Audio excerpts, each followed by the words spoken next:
Welcome to the March team meeting. We actually had a really good weekend in Madera. I would highly encourage anybody that hasn't done it to do it because it's a really small but high quality stage race. The courses are good. I really liked the road course yesterday. I thought it was a great course. I actually really liked the bumpy stuff. I'm glad you got back safe and sound. The TT was apparently very windy one way, but it was a good time. Anyway, long story short, welcome to the March team meeting. I have some extra pictures because I have some extra content, and actually at camp we got some really great shots.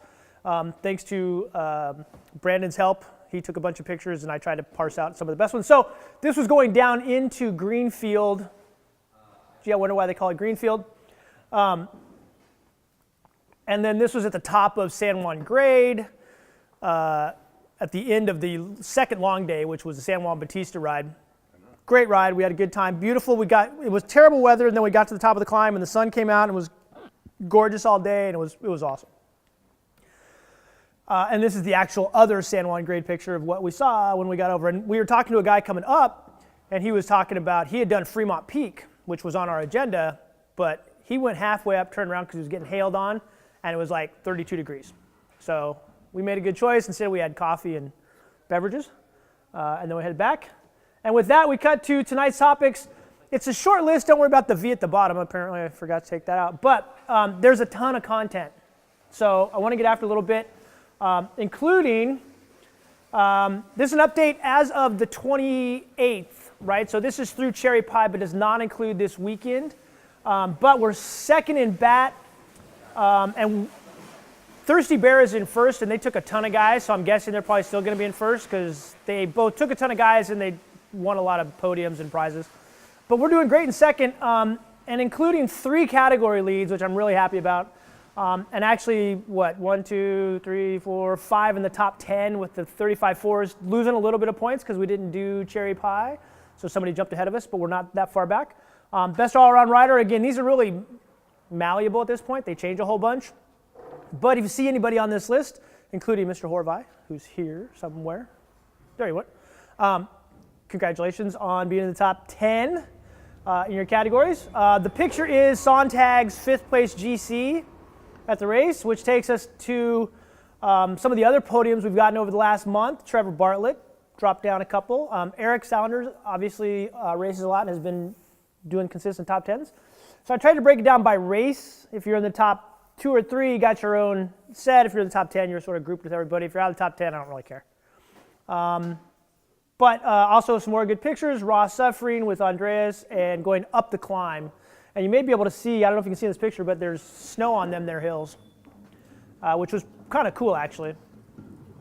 Looking at the weekends, so I know it's a lot of numbers and it's a lot of things to look at, but hopefully you guys can speed read.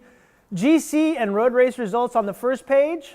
So this is across categories, but as you can see, it's a host of top 10s, right? That's great for us overall. We'll do a little bit of a race analysis here in just a minute. And then on the criterium and the time trial, again, tons of top 10s, tons of fun, except for the rain. And speaking personally, the Black Bear Diner, meh. But I didn't choose salmon. She had salmon. Alan Brake had salmon. It looked really good. I had a chicken pot pie, and it was very 1,200 calories, I think. Okay, because you all came to the meeting to know what I had for dinner, right? Okay, so moving on to something tangible. This came to me yesterday when my rear derailleur, actually this was in the mix before, but it came to me yesterday when my rear derailleur stopped shifting on the Di2, and I was doing little surgery things. What I like about this, and the reason I put this picture in is really just to illustrate a couple of the different resources. If you weren't at camp, which there's at least a couple people here who weren't at camp, and all those listening online, we came up with some great resources, including, and I'll put them in an email to everybody, to the group email of where to find them. But something like this I find really handy because it breaks down cadence, gear and cadence, right? If you're ripping 100 RPM in a different gear in a 5212, right? You're going 37 miles an hour. Well, where this is advantageous is, as Eric Cheek constantly hears from me, I want you guys competent across all cadences and all power. So I find this helpful, and I actually foresee some workouts coming that are single gear workouts that are speed based, because then I can get my cadence and my power. to get the speed. So something like this I find useful. There's along with this, there's other ones that have the breakdown of you can pick the gears you want and see there's both speed, distance. There's also another one that calculates, we talked about at camp, gap, right? If the group has 3 minutes and you're going 20 miles an hour and the chase is coming along 22 miles an hour, how long does it take, right? And then we can translate that it translates into a distance, and then you translate that into speed. And that's, again, very useful, not just in long road race situations, but a classic example we'll see in just a second on the sample is how close the guy is. The guy that takes off at the end of the E4 crit, he goes with about a half lap to go. And it looks like he's just, like you could reach out and touch him almost. But at the end, because of tailwind, he still gaps him out, and it's like 2 or 3 seconds. So even those small distances, being able to estimate just by looking, right? If you're looking up the road, you can see, estimate is, you can see about 30 seconds up the road normally. So if you can't see the group you're chasing, that's more than 30 seconds. Unless it's rolling, you can see them in the distance. And that makes a big difference if you know how quickly to judge, right? If that guy goes out and you can judge that 10-second gap, you can cross that gap maybe a little more readily than if you are sort of second guessing, and you can guesstimate your power a little bit better and meter that effort out a little bit better. So anyway, the point being that the speed distance estimator, race video analysis, again, at camp we talked about the NorCal cycling videos, a guy on Tarun, I can't remember his first name, but he's super fast Cat 1. Trainer Road has some pretty good videos that you can go and watch just for learning. And then we're starting to incorporate some of our own videos in. We did at camp a couple, and we'll look at a couple right now from James that are very good. But we want to start plugging back into the perception of what was and the reality of what was, right? So having said that, let me jump to that's the road race. Okay, so this is about the last lap of the Cat 4 crit. Oh, you know what I wonder? Let's see. Okay, so far it's not turning on. Make it play. There we go.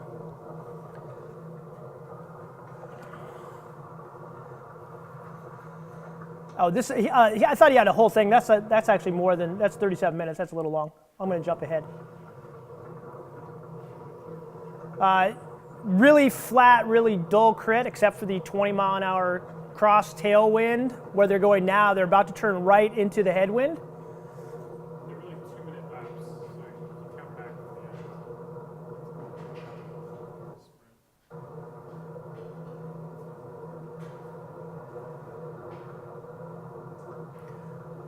So I'm just going to let it play here and talk over a little bit. You can see, right, little things stand out. I don't think Joe's here. Joe is here. He snuck in on me. So, sorry, Joe, I'm not picking on you, but you got to get out of the wind. You spend so much time in the wind, both here and more importantly in the road race. You're in the wind a lot. And he was second on GC, right? And you did great in the road race. You did great in the road race. A couple things we'll talk about there. So this is coming towards, we'll speed up a little bit. I really do want to get to that last. So this should be coming through on 1 to go. Yeah, bell and everything. Tailwind through here. It's coming behind them. It's coming from the southwest. Groups all together, right? Again, why that rider, I think it's Hernan, swept way outside. If he's not looking back and checking things, he should be tight. There's too much time in those lower categories where you guys are riding out in the draft. Not just Joe, I picked on him because it was the most obvious, but so you'll see here the guy's going to come by on your left side that wins the race. Briefly. So it's kind of bunching up. That's it right there. He even went a little bit late, okay? I'm going to go back just a couple seconds because left turn, right turn, you'll see we talk about the hesitation or the rest thing. Everyone kind of shuts down. Soft pedal, soft pedal, soft pedal. It spreads out, boom, hit it there. He waits a little bit and came from further back, but jumps and gets a good gap, waits, doesn't cover hard enough goes around his own teammate because he's not covering hard enough. But then look, all of our guys there's no cohesion. So what I'm trying to get out of this as an educational component is the cohesion at the end, and you'll see it out of the last corner, right? Guys still off the front, boom, out of the corner about 2 seconds, right? We've got 3 guys in the first 5, including John Nee, who went to the front, killed it, and blew himself up, rather than sitting back a little bit and waiting for it to coalesce around teammates and then use the teammates to move forward, right? You can see it just down here. James goes on one of these, he goes to the right, right? Start looking for, right? So, for example, Joe, right? You 3 should be talking and communicating how to stay together and what it's going to take. Because look how close he is. I mean, it's so tangible. He's like right there. But it's just enough of a gap that on this tailwind section, he stretches out a little bit. He's a very strong guy. He was a Cat 5. Yeah, I think he's a Cat 5 triathlete too. But we're talking tactics for the win. I don't care that he's a 5. The thing that he did great though is, again, stayed in the draft a long time, right? Again, on wheels, not on wheels, racing in the hoods at the end. You got to get those drops because it makes a little difference. Long story short, a couple of examples of things we can do better as a group. And speaks to some of the calendar stuff we have coming in March, April, and May for you guys. So we can hopefully work with that. I'm going to jump over to. Yeah, well, you know, they say they target those, so. Okay, so this I'm going to cut towards. Yeah, we'll get your attack. So it's 50 minutes, and we're going to go at about. Let's see where we are here. Okay, let's see how quickly you guys can pick out Joe. Are you already up the road at this point, Joe? Yeah. Never mind. So, let's set the stage. It was 3 laps for you guys? 4 laps. 4 laps, 68 miles. I'm down 38 seconds on GC. Right. Who we noticed was nervous on the gravel. Right, and prior to this, John and Hernan had spent, I don't know, part of a lap. They spent 2.5 laps off the front. So they came through, doubled in a 2-man break with everyone else chasing and our guys sitting on. So it was so perfect. It was exactly what we talked about doing. So they executed great. And then we get to here where it's all come back together. Hernan came off on the feed hill on the start of the last lap, went back to the group. John went on his own, and I think got caught just before the turn. No, he's still up the road. I passed him. Oh, nice. Good job. Wow, good job, John. Super strong. And on the right turn, there's about a 4-mile section, 5-mile section of really crappy pavement. The GC leader is the kid on the Roaring Mouse kid, right? Yeah, this kid Who's on the right. to the right. Yeah, this guy.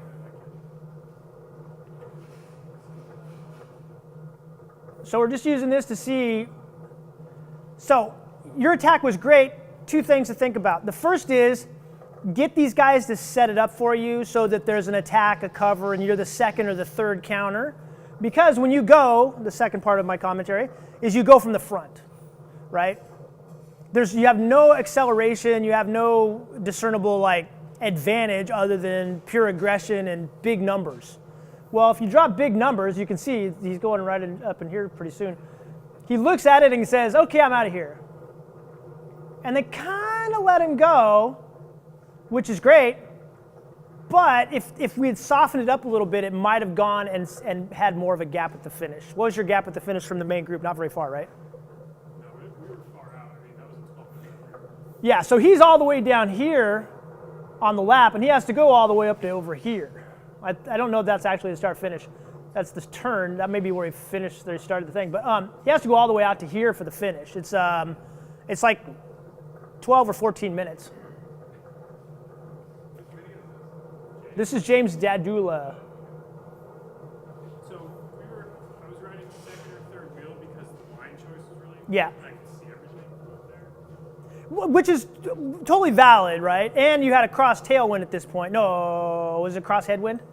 And you were on the left side, which if it was kind of a headwind at the finish, so you guys had a little bit of a crosswind through here. So you're on the right side to stay out of the wind.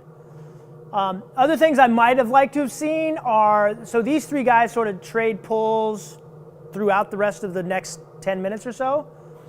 It might be nice to slot in and do one of the rotations and just soft pedal when you get to the front. Not to be super aggressive about trying to, but we're just trying to break up the rhythm, right? The other thing, the great thing I noticed about the gravel was that these guys were not super cohesive chasing either because they were picking their own lines as well. They're picking their own lines, and look at the differences. I think, is he a junior? The first you guys are, so small gears, right? Big advantage for us, kind of, sort of. And when it comes down to like dropping the hammer and right and put them in the gutter. The other thing they did, as I understand it, is the whole time they stayed to the windward side of the road and gave everybody behind them a draft. So those little things add up, right? We kept passing riders. I'm going to skip ahead a little bit.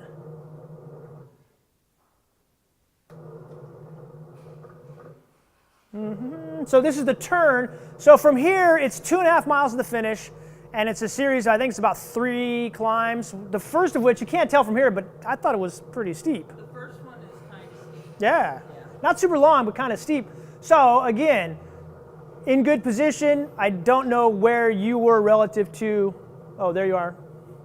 No, that's not you. Relative to James at this point. But if you're super smart, tuck in on him, talk to him, and give him direction, right? If you're in the leadership position, it's hard to ask riders to do things for you, but it really is essential. So we stayed away. Yeah, and you attacked. Did you already attack? You stayed away from, you're already off the front. That's right. Sorry, I'm mixing my race experiences.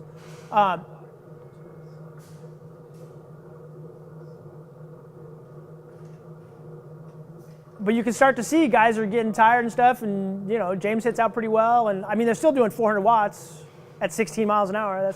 That's a pretty good little hill. So James got the next hill. Yeah.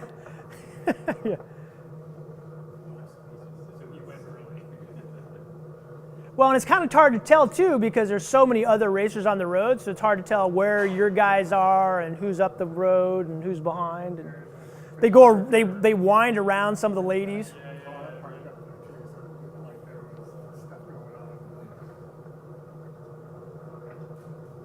Just a beautiful area, though. I'm going to jump just a little bit ahead. So here's James going hard, thinking he's got the win. No, not the win. He knows the guy's up. So, but he sort of got caught out because you come over the hill, and there's still a couple more hills to the finish. So, but really, those guys raced great, and actually the threes did a really good job too. We'll talk about them a little bit during the time. Same thing though, right? The threes made 2 fundamental mistakes, and the 2 fundamental mistakes cost them because we were sitting pretty good on GC, right? We were at the end of the time trial. One guy, the bikes guy, was out 2 minutes over a group of 5 or 6 riders that were all within like 10 seconds of each other. Well, just a little bit too far. In the criterium, one of the guys who, I don't know where he was on GC, was just ahead. I think he was just ahead of Sontag, gets in the break, and for most of the race they had kind of 30 seconds, which isn't a big deal because he was behind Sontag because he was in the other group. Long story short, they had 2 minutes and then another minute to the next batch of riders. So there's 5, 6, 7 riders at 2 minutes, just over 2 minutes. Another group a minute back. Well, they let the group go up the road and they didn't cover with a rider. If we'd had a rider in the break, that would have been great because that would have moved them up. Anyway, long story short, because I say that a lot, they ended up 1:08. The kid that won was 1:08 up. He also happened to be at Talent ID camp last year, so he's pretty strong, and he went to Ireland, so he's a pretty strong kid. But we let him get away with 2 guys from the same team, and then that kid just worked them and went solo to the line, picked up 1:08, put himself into 3rd on GC, a little bit ahead of Sontag, and then they went to the road race, and sure enough, that kid and another couple of other kids go up the road. Play, where's play? There it is. Sontag makes the group, but it costs him a lot to get there. Blows himself up, goes back to the field. Those guys stay away to the finish, and one of whom was the guy that was like 2 seconds or 10 seconds in front of Chris. Chris moved up to 5th from 7th, so he picked up a couple spots because they had a really good last lap too. But letting those guys get away on the 2 road stages. And they knew as soon as they came in, Yuri was beating himself up. You can't let that happen, right? We can't have that. But I thought they raced great despite missing those 2 moves. They raced really well together. It was cool to see because the 4s and the 3s had enough people that they could actually do something. They worked together. They were, team camaraderie and all that stuff was huge. So race tactics are a next stepping stone in team cohesion and development, right? So taking the time to take a video, look at the video, and talk about it amongst the category or at least amongst the teammates and stuff is really worthwhile. My understanding is we'll have a video capacity on the new website that we can maybe get together on Discord and watch rather than putting everything on YouTube and having it be open source consumption. It might be nice to have some stuff that we like that we can just go in and have a single place we can go in and talk about it. So I'm really excited about that. Let's see what else we got here. Yes, training schedules. Pretty much carries through the same thing. We're kind of coming to the crux of the spring campaign with Chico and Copperopolis. Raise your hand if you love Copperopolis. Nice. Raise your hand if you've done well in Copperopolis. Brian. So in May, we have a couple, you'll see later, there's some road race. Modesto road race is the focus race in May. But from May is sort of a reset month for us a little bit from the spring. So we'll be busy. But right now we call it Build 2 Racing for both groups because we're trying to address some of the areas we've been missing. So what I'll probably end up doing for March, I already have the write-ups done, but I need to finish the calendar, is giving you guys options for workouts. If my time trials was terrible, do this. My sprint is terrible, do that. So probably 2 or 3 options on a day. Pick the one that best suits. They'll have a similar TSS profile, so it'll track CTL appropriately, but we want to differentiate because not everyone has the same issue of fitness. Okay? And some more nice shots from camp. I wanted to just do a quick reminder for you guys and for those on the video of the PMAX project.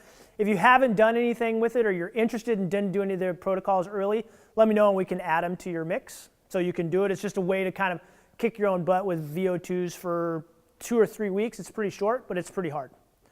It's a really great effort. We just started putting them in. I think they started maybe this week, maybe next week.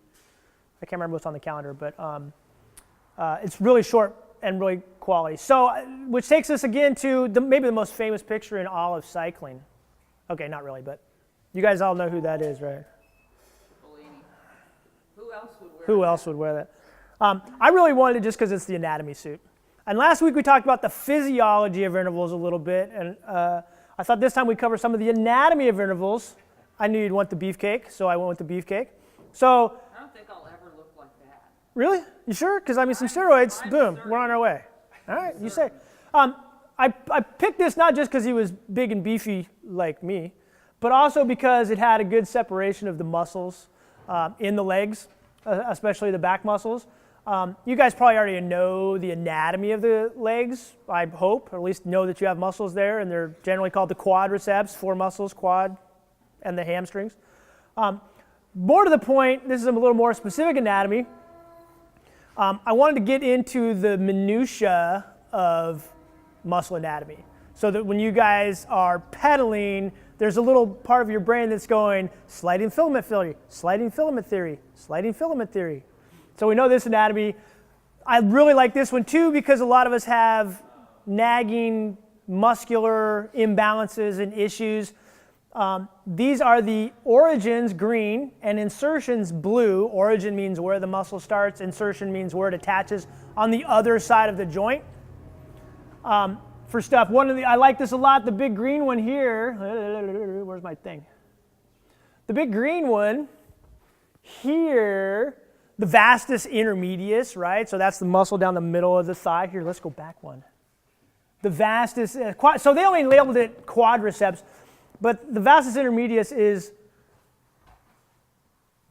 on this side of here. One's the rectus femoris, big one down the middle. Right next to that's the vastus intermedius, vastus lateralis. Anyway, I really like the origin and insertion.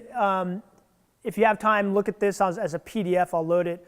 I just think it's interesting. Sorry, you guys are subject to my whims. But it's also, when I've got knee pain, knee problem, right? It's not always catastrophic. Sometimes it's, a lot of times maybe you have your tights on and they're pulling the patellar tendon wrong and so if you readjust the tights, it's going to take that discomfort away. So don't think catastrophic for anything that's a little that comes up during a ride, post-ride, most things self-resolve, especially back issues for people, in like 48 hours. So don't get off the bike and think your season's over. Be nice to yourself, take a little time, recover, rehab, let us know if we can help. I thought that was a cool picture. So the muscle itself. There's 3 layers of fascia. When you take a chicken apart and all the little white stuff, that's the fascia. Okay? We're composed of a bunch of fascia, and I'll tell you another really cool story I heard this morning from one of my clients. The epimysium is the most external layer. The perimysium is the next. The perimysium wraps up a bunch of muscle fibers, and then the endomysium is the stuff inside that is, I wish I could get my little thing back. Whoops. Anyway, the muscle fibers themselves, right? Your longest muscle fiber in the body is the sartorius, which goes across the body. Coach, which one was that? That's this one. This long one here. Longest muscle in the body can be up to 30 centimeters long. And is there's different units within it, but it's a single fiber, a single muscle fiber. I thought that was really cool. As it gets smaller and smaller, the arrangements start getting grouped together to create, a muscle fiber, as we move on. I really think this is a great example because it goes from the outer layer through the tendon, the connective tissue. The muscle itself, what we call the muscle, is really just a whole bunch of different muscle groups put together, innervated by a motor neuron, which is this lower picture, releases whatever it is, acetylcholine, to communicate the contraction. And anyway, as it breaks down, you start getting through the epimysium, that main layer, you get a group of stuff called the sarcolemma, or sarcoplasmic reticulum, and that's basically the energy conduit, right? Stuff travels through that and gets dropped off at the muscle. And then it gets a little smaller and becomes the myofibril, which is basically muscle fiber. And then the myofilaments, which is where we get to the cool part, the sliding filament theory. Myofibril group of muscle fibers, a myofilament. Remember the terms myosin and actin. And we also talked a lot last time about ATP. Well, ATP is the central part of all this. What's called the sliding filament theory came around in about 1953 or 1954, concurrently between 2 different scientists. The nexus of it is, I'll just come here because I don't have my thing. So the sarcomere is all of the little parts together, right? So you have your sarcomere component from Z line to Z line. The stuff inside is all of this stuff, ADP, integrated phosphate, that myosin we were talking about. They talk about the thick filaments and the thin filaments, right? And you can see thick being the purple, thin being the green. A thick filament is myosin, a thin filament is actin. ATP is the mechanism that they'll come together and they'll bind with the ATP, and then it'll cleave. And the cleaving mechanism actually ratchets the little myosin head. It ratchets the myosin head, and that's how the muscle contracts. So I thought that was just fascinating when I was in school. So I studied a whole lot. But when it comes to you guys, the reason I wanted to do it, is it gives us content for our monthly meeting, but also so that you guys can start to plug together some of the anatomy and physiology of what's really going on. It's not just about power numbers and heart rate values, right? The cool story I was going to tell you was one of my clients, personal training clients, was talking to his doctor, PT, and the PT had taken a TFL, tensor fascial latte, hung it up with a 10-pound weight on it overnight, and it didn't stretch. So the idea that you're going to stretch your TFL is a misnomer. You're not going to stretch your TFL, you're going to release all the crap around it that's bound, which is why we get the rollers out, why we go to the massage therapist. We're not going to elongate and stretch the TFL. Okay, we're going to get all of that stuff, and you can, well, you may not be able to, but I can take and I can push on my muscle and feel those adhesions. And if I get in and I dig around in them, I can start breaking those up. As we get older, muscles shorten, right? They lose elasticity and start shortening, and you start getting this, and suddenly you have to lower your saddle because you don't have as much mobility at the hamstring, which is my way of saying stay active, stay hydrated, keep taking care of yourselves. I don't know anybody here that's getting younger, but there's no reason that you have to get old ungracefully, okay? So that's my anatomy of intervals, I think. I don't know, maybe there's more. No. Oh, yeah, fiber type. Oh, yeah, the twitch part. So we talk a lot about fast twitch and slow twitch, right? Well, okay, I went to school a while ago, so we learned type 1, type 2A, and type 2B. Well, it turns out there's actually type 1, type 2A, type 2X, and type 2B. So there's really sort of 4 kinds of muscle fiber in the human muscle. The key thing being that we talk about fast twitch and slow twitch, and we generally tend to associate that fiber type with contraction speed, and they're not the same thing. Just because you have a fast twitch fiber doesn't mean it only does fast twitch stuff, which is great because when we get to the type 2X and type 2B, we can actually train those to be more like a fast twitch or a slow twitch, right? Slow twitch being more aerobic, slow twitch being more glycolytic. Glycolytic anaerobic power, short, comes on. Type 2 muscle doesn't really come into play until you're above threshold, because at threshold you're starting to recruit those type 2 muscles because of intensity. It's a byproduct of intensity. They don't just fire because. And I thought this was really interesting too, which was, type 2B is the fastest, but we don't have the expressing, the amylase or whatever it's called, to express type 2B muscles. So unfortunately we don't get the fastest contracting of the muscles. So we're stuck being sort of a mediocre version of our best selves. I don't know if you can supplement that either. I don't think you can. But I thought this would be worthwhile, especially when you guys look at, metabolic type, right? Speed of contraction, right? All 3 of those are fast, even though type 2A is still oxidative versus glycolytic. And Yvonne, because she's so massive and muscular, that's why I put her picture there. No, that's what a person who has mostly type 1 muscle looks like. Oh, right. I should have tagged that. Type 1 muscle. Yeah. And that is actually the end of the anatomy part. Which takes us to our favorite focus race. I should probably talk slower. I talk too fast, and my hour presentation becomes, no problem. Becomes 12 minutes. Chico Strategy Race. Hopefully, I haven't seen anybody sign up yet, but it'd be nice if we had some more Friday afternoon racers, because it's 3 days, 4 stages for them. We know it pretty well. Same hotel, I presume, unless you guys want to do something different. We can decide this week and try to make some reservations as a group. We've done Chico a bunch. It's pretty straightforward. Raise your hand if you have never done Chico and plan to go. Sorry, Joe. 1 stage race, top 5 a year. It's the rules. Field limits, field stat. Thunder Hill, super fun. We had a great time there last year with the 3s, I think it was. So hopefully we'll get some 3s. I'd love to see some of our 45 1-2-3s come out, because that's great. I know you're not 45, but you can race 45s. Just saying. You could race 35s. If you'd gone to Madera as a 35, you would have finished top 5 with 4 first Thirsty Bears around you. It was all Thirsty Bear in the 35 plus. Same start this year as I understand it for the thing. Really good year to go, because obviously with the Paradise Fire, anything we can do in the region to help those guys out is great. Personally, I'm kind of curious to see. I don't think Chico took too much, and not where we're racing took too much, but I'm curious to see sort of the general ambiance of the area. Thunder Hill, again, pretty straightforward. We usually do start finish. We do the short version, right? Come out of the corner. We do this inside part. Is that right, Brian? Yeah, I'm pretty sure we do the inside part because there's that extra turn, and this is still long. This is more than 200 meters to the finish. It's more like 350 to the finish.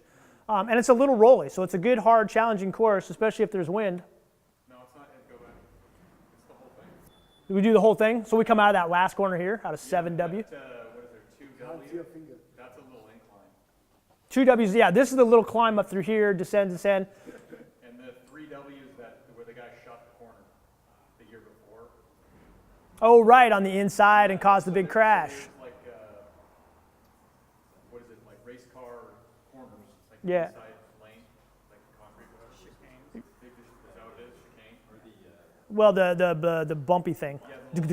Yeah. So, the straightaways. The red and white thing.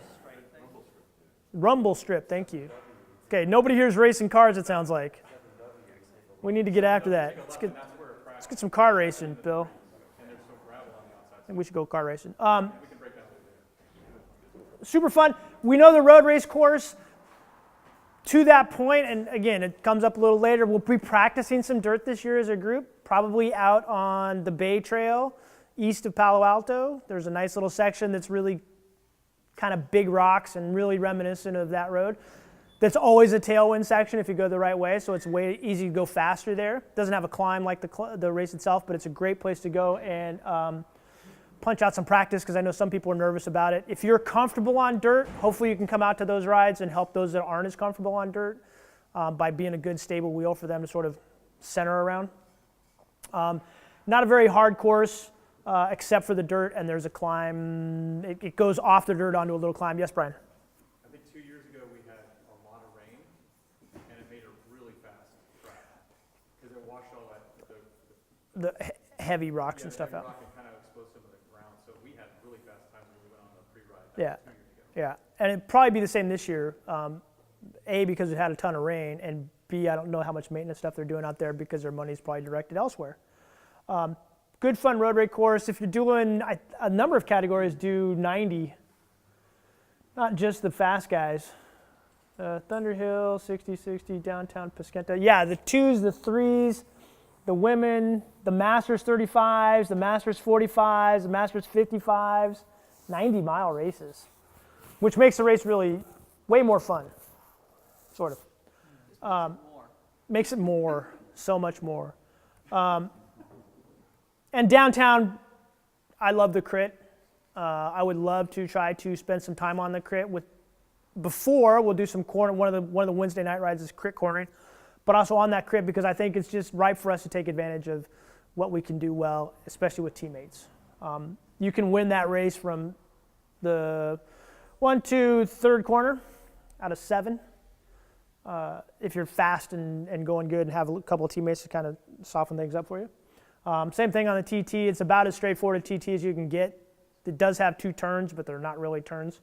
And if the water holds, we'll have the full distance. 2 years ago, it was 8 miles out and back.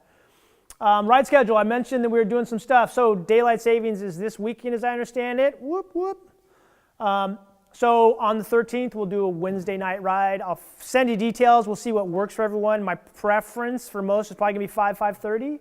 And we're probably going to meet in Palo Alto or Menlo so that we can shoot out to the Bay Trail and practice dirt. On the way out, we'll have a chance to practice some cornering stuff. Also on the 16th is a team ride with the Cat 5s and any new riders on the team specifically coming with me to do a little targeted work. But I also want to do a team ride for everybody else if they're available and not racing. If you're interested, Bariani's this weekend, great race. I'm really happy with the turnout. Even when we were at Madera, we still had a couple people go out and do the red kite. So hopefully that'll help us with points and stuff. I'm really proud of you guys for staying on top of it. And everybody, Eric Salander, you've been awesome about talking to your 55s, keeping them motivated. Keep talking amongst yourselves, guys. If I know you're going racing, it makes me want to go racing, right? So just keep that enthusiasm up. I know the rain's been super depressing and annoying. And I didn't put it in here, we'll try it maybe later this week, it depends on the weather, maybe Wednesday if the weather's bad, putting together a Zwift ride. So I know a lot of people, if you look on Zwift, you can add me, follow me, I don't know what it is. I don't really know Zwift that well, so pardon me if I make this mistake. But there's also a thing called ZwiftPower.com, I believe, that you can sign on, and we have a team on there. You can join the team, you have to get approved by me, so if you want to do it for the ride, do it early. It doesn't show up on their Zwift's main thing because they have 20,000 teams that want to get their own custom jerseys and have their own team and stuff. So I'm trying to work I'm a coach, you should let me, and I know such and such. And so far they've been like, yeah, whatever. But if things go well, we'll have our own, we can run our own rides. It may be where we go and do a free-form ride where we all meet at the same spot. My thinking is to try 2 rides. One, free-form, show up at this route at this time. and off we go, and we'll just sort of self-moderate and give you guys specific goals for the ride. The other one is to have you go and download a workout that I make and then join the ride, but I don't know if downloading the ride allows you to join a planned ride. So I can plan rides, and you can come do that with me. You just sit on the side of the road with your little bike on the trainer, on the Zwift thing. Once everyone's there, it says go, and off we go. That's my understanding. That's usually just a set route as opposed to being able to do my 3x25 intervals. But hopefully we'll be able to raise the bar on that over time too, and keep trying new things. I'd love to get some riders out. I have to say, I think Zwift's kind of fun. But if you're on Zwift, don't race all the time. Use it as a platform to do your training. Don't use it as a platform to go racing, because you'll cook yourself. So 13th dirt training, 16th team riding, 20th crit cornering. Again, trying to raise the bar, and really now that we can kind of get to where guys understand conceptually where to be and what to do, we can start executing that, especially things like where to drop riders off, how to muck up a corner for those behind you without being a total PIA. Little stuff like that makes a big deal. We talked last time about gaps, and you saw in the James video, those gaps were huge, right? It was 2, 3, 4, 5 feet between your own rider. So we need better anticipation about that, that lull and that surge. You had to know it was coming, and then working together to solve the problem. So practice, practice, practice. That carries into April. Same thing. Team rides on the 17th and 24th. In May, we bring Tuesday rides in as well. So there will be a lot more chances for you guys to get together with teammates and category mates, hopefully, and practice some of that stuff. Another thing on the to-do list is getting the group to come out to the Thursday rides, the PenVelo rides, and also the weekend rides, and sort of imposing a little bit of structure on those so that it's not sort of free form, only the strongest survive, but try to make it a viable training ride. Okay? Probably late March or April before you figure all that out. And I don't have a June event for Focus Race yet, but I'm happy to listen.